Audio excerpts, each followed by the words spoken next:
Kalau sudah muncul darah di urin dokter, apakah itu tandanya kondisi sudah parah dokter? Oke, jadi darah di urin penyebabnya juga macam-macam ya. Bisa juga karena ada infeksi saluran kencing, ya. Kemudian bisa juga karena proses batunya tuh lagi turun. Gitu. Jadi misalnya batu di ginjal tapi dia turun di saluran, terus dia bikin kayak ngikis si mukosa dalam atau dinding dalam dari saluran sehingga bisa ada kencing berdarah.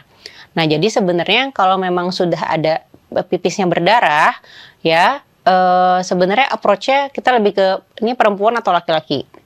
Karena kalau misalnya perempuan, mungkin kita lebih mikir infeksi saluran kencing dulu nih. Karena kalau di perempuan, itu namanya infeksi saluran kencing non komplikata. Jadi kalau perempuan itu memang bad luck-nya kita, perempuan itu adalah saluran kencingnya itu pendek.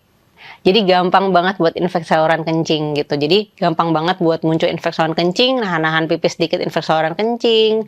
Terus mungkin ada makanan-makanan tertentu bikin kandung kencing jadi nggak nyaman, nahan-nahan pipis juga bikin saluran kencing. Jadi banyak banget nih faktor. Nah, tapi kalau di cewek itu masuknya infeksi saluran kencing non komplikata yang harusnya dengan antibiotik biasa yang kita konsumsi mungkin 5 harian itu bisa langsung sembuh.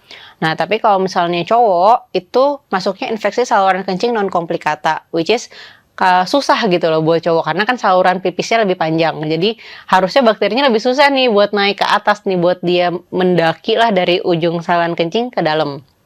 Nah, jadi kalau misalnya ada cowok, terus habis itu ada keluhan pipisnya merah, kita harus langsung berpikir ada sesuatu yang salah gitu. Apakah cuma infeksi atau batu saluran kencing itu jadi concern kita. Jadi pasti kalau dokter urologi akan menyarankan pemeriksaan penunjang radiologi. Bisa dengan USG atau paling baik CT scan urografi non kontras.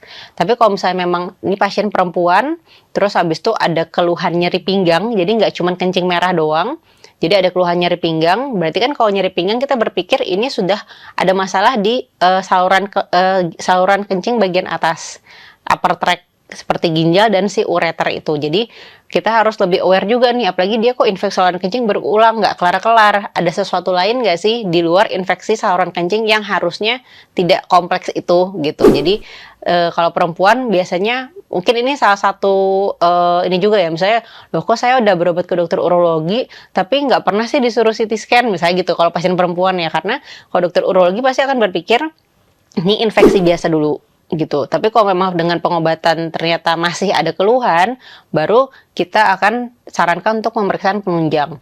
Sementara kalau di laki-laki karena kita harus lebih invasif ya, kok nih orang bisa infeksi nih, padahal harusnya susah gitu kan. Nah, kita pasti akan menyarankan untuk pemeriksaan penunjang lebih cepat gitu. Wow, ternyata ada banyak pemeriksaan ya dok. Benar. Tapi dari awal dulu ya dok. Dari awal dikasih antibiotik dulu, apa ya. Bisa berhenti atau enggak. Download Tribun X sekarang. Menghadirkan lokal menjadi Indonesia.